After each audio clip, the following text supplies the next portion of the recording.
안녕하세요. 오늘은 에피소드 13 국제 설계의 관점에서 본 국내 소화조 설계 기준의 구조적 한계에 대해 말씀드리려고 합니다. 주된 내용은 국내 유기성 폐기물 에너지화 시설, 그 중에서도 혐기성 소화조를 포함한 전체 플랜트에서 왜 반복적으로 셧다운이 발생하는지 그 구조적 원인에 관한 것입니다. 소화조에 문제가 생기면 그 후단의 폐수 처리 시설을 포함한 단위 공정이 연쇄적으로 영향을 받아 결국 시스템 전체가 가동 실패로 이어지며, 특히 폐수는 법적 처리 기준조차도 제대로 맞추지 못하고 배출되고 있다는 점도 함께 강조하고 싶습니다. 그 이유를 아주 간단히 정리하면 이렇습니다. 지금까지 환경부와 대기업들은 혐기성 소화조를 시설로 설계해 왔습니다. 처리량, 부피, 체류 시간이 맞으면 설계가 끝났다고 생각했습니다. 하지만 혐기성 소화조는 본질적으로 미생물이 살아있는 생물 반응기입니다. 미생물이 유지되지 않으면 시설이 아무리 완벽해도 정상 작동은 불가능합니다. 해외, 특히 미국과 영국에서는 설계 단계에서 반드시 한 가지를 확인합니다. 이 조건에서 미생물이 안정적으로 유지될 수 있는가입니다. 그리고 그 질문을 실험으로 검증합니다. 반면 우리나라는 이 실험 단계를 설계에서 생략해왔고, 그 결과 시설은 지어졌지만 미생물은 유지되지 않았습니다. 이 상태에서 문제가 발생하면 늘 같은 말이 반복됩니다. 운전이 잘못됐다. 설비에 문제가 있다. 하지만 문제의 시작은 운전이 아니라 설계였습니다. 설계 단계에서 수억 원이면 가능한 검증 실험을 생략한 채 가동 이후에는 그 수십 배, 수백 배 이상의 손실을 감수하는 구조가 되어버린 것입니다. 물론 몰랐기 때문에 그럴 수도 있습니다. 그러나 이제는 달라져야 합니다. 기술은 이미 있습니다. 바꿔야 할 것은 기준과 관점입니다.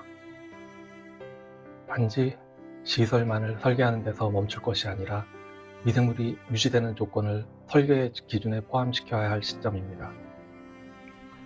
오늘 말씀드릴 내용은 다음과 같습니다. 1. 반복적인 실패에 대한 구조적 원인. 2. 설계 오류에 대한 문제제기. 3. 설계의 출발점. 4. 워시아웃과 반복되는 실패 패턴. 5. 설계 기준의 구조적 차이에 대한 정책적 검토. 6. US EPA와 IWA의 ADM1 관점에서 본 국내 설계 기준의 한계 등 모두 6가지입니다. 그러면 1. 반복적인 실패에 대한 구조적 원인을 말씀드리겠습니다. 국내 혐기성 소화조의 반복적 셧다운은 개별 기술이나 운전 미숙의 문제가 아니라 설계 기준 자체에 내재된 구조적 문제에서 출발합니다. 핵심은 하나입니다. 설계 과정에서 생물학적 설계 변수가 배제되어 왔고, 그 결과가 주기적인 가동 실패와 셧다운으로 나타난다는 점입니다. 저는 국내 설계 기준을 국제 기준과 비교 검토함으로써 왜 이러한 실패가 구조적으로 반복될 수밖에 없는지를 설명하고자 합니다. 이 설계 오류에 대한 제기에서 오늘 말씀드리고자 하는 목적은 3가지입니다. 첫째, 혐기성 소화조 실패의 원인을 보다 더 근본적인 단계에서 재정의하는 것. 둘째, 국내 설계 기준이 갖는 구조적 한계를 설명하는 것. 셋째, 동일한 기술이 왜 미국과 영국에서는 유지되는지를 비교하는 것입니다. 지금까지의 설명은 대개 기술 부족, 운전 미숙이었습니다.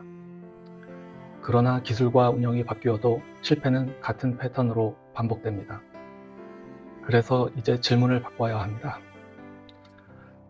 누가 잘못했는가가 아니라 이 실패는 어디서부터 시작되었는가입니다. 결론은 분명합니다. 설계 단계에서 시작되었습니다. 혐기성 소화조는 단순한 시설이 아닙니다. 혐기성 소화의 본질은 미생물이 유기성 폐기물을 분해하며 에너지를 생산하는 생물 반응입니다. 따라서 설계의 주체는 시설이 아니라 미생물입니다.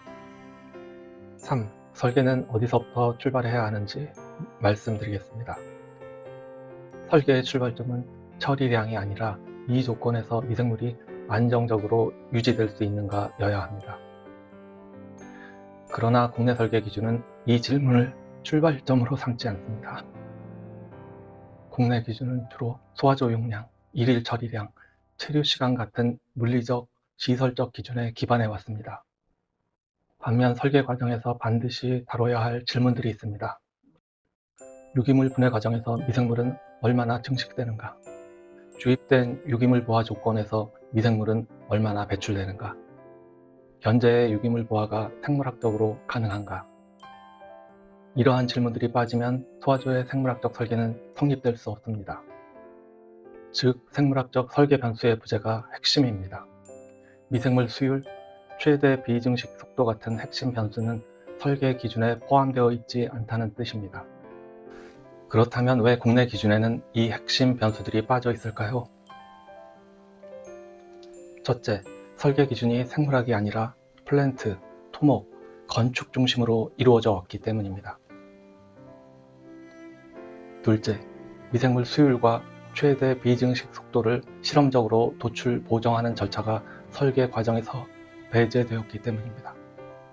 US EPA 및 IWA 문헌에서는 생물학적 설계 변수를 실험을 통해 도출해야 할 값으로 정의하지만 국내 기준에서는 이를 그저 고정상수 또는 교과서에서나 나올 법한 참고할 만한 수치 정도로 취급해온 것이 아닌지 하는 그런 생각을 해봅니다.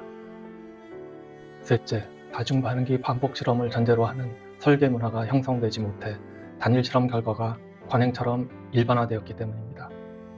넷째, 그 결과 설계에는 미생물이 유지되는 조건이 아니라 시설이 성립하는 조건만 반영되는 구조가 고착화되었습니다. 4. 워시아웃과 반복되는 실패 패턴. 워시아웃이 구조적으로 반복되는 이유는 단순합니다. 설계 단계에서 이미 미생물 유지 조건이 검증되지 않았기 때문입니다. 미생물의 증식 속도와 배출 속도의 균형이 검토되지 않은 상태에서 소화조의 유효 용량과 유기물 부하만이 결정됩니다. 그러면 결과적으로 유기물 주입량이 미생물 증식 능력을 초과하게 됩니다. 이것은 운전 실수의 문제가 아니라 설계 단계에서 내재된 구조적 과부하입니다. 체류 시간은 확보되어도 미생물 체류 시간은 확보되지 않는 구조가 되고 결국 미생물은 워시아웃됩니다. 이로 인해 유기산은 축적되고 운전 불안정은 결국 에너지 생산 저하로 이어지며 소화조의 셧다운이라는 동일한 실패 패턴이 반복됩니다. 이 패턴은 전국 어디서나 유사하게 나타나며 다만 유기물의 종류에 따라 부하가 달라서 셧다운이 나타나는 시기가 다를 뿐입니다. 5. 설계 기준의 구조적 차이에 대한 정책적 검토가 요구됩니다. 환경부의 현기성 소화조 설계 지침은 소화조의 유효 용량, 계획 처리량, 설계 체류 시간 등 시설 중심의 물리적 조건 충족 여부를 설계의 핵심 기준으로 삼아 왔습니다. 반면 미생물의 증식 속도, 유지 가능성, 그리고 배출과 증식 간의 균형과 같은 생물학적 조건은 설계 단계에서 제시되거나 검증된 적이 없습니다. 국내의 기준상으로는 성립하는 시설이지만 운전에서는 미생물의 유지 실패로 워시아웃과 가동 중단이 반복됩니다. 반대로 국제 기준은 미생물이 반응기 내에서 안정적으로 유지될 수 있는 조건 자체를 설계의 핵심 목표로 설정하고 있습니다. 이 설계 철학의 차이가 워시아웃을 운전 문제로 볼지 설계 단계의 구조적 위험으로 볼지를 결정합니다. 따라서 향후 설계 지침을 개선하기 위해서는 시설 성립 여부를 판단하는 기준을 넘어 미생물 유지 조건을 병량적으로 검증할 수 있는 생물학적 기준의 도입이 정책적으로 검토되어야 합니다. 6. US EPA와 IWA의 DM1 관점에서 본 국내 설계 기준의 한계에 대해서 살펴보겠습니다. IWA ADM1은 현기성 소화조를 단순한 처리 시설이 아니라 유기물 주입에 따라 미생물의 증식과 배출이 동적으로 균형을 이루는 생물학적 반응기로 정의합니다. ADM1의 핵심 관점은 분명합니다.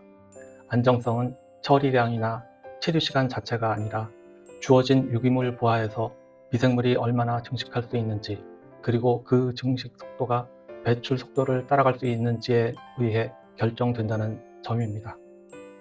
이를 위해 US EPA ADM1에서는 미생물 수율과 최대 비증식 속도를 소화조 안정성을 좌우하는 핵심 설계 변수로 명시하며, 이 변수들은 문헌값을 그대로 적용하는 것이 아니라 반드시 대표성 있는 실험 데이터로 보정되어야 한다고 규정합니다.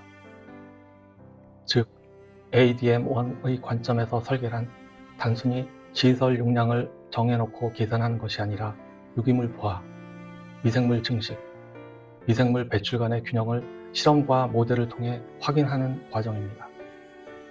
반면 국내 설계 기준에서는 이러한 변수의 도출과 검증 절차가 설계 단계에서 포함되어 있지 않습니다. 그래서 기준이 시설 중심으로 고정되는 한계를 벗어나지 못하고, 그 결과가 반복적인 워시아웃과 셧다운으로 나타나는 것입니다. 에피소드 14에서는 현기성 소화조에 대한 국내 설계 기준과 국제적 관점에서 본 설계 기준이 본질적으로 어떤 차이가 있는지 살펴보겠습니다. 오늘은 여기까지 하겠습니다. 구독, 좋아요 눌러주세요. 경청해 주셔서 감사합니다.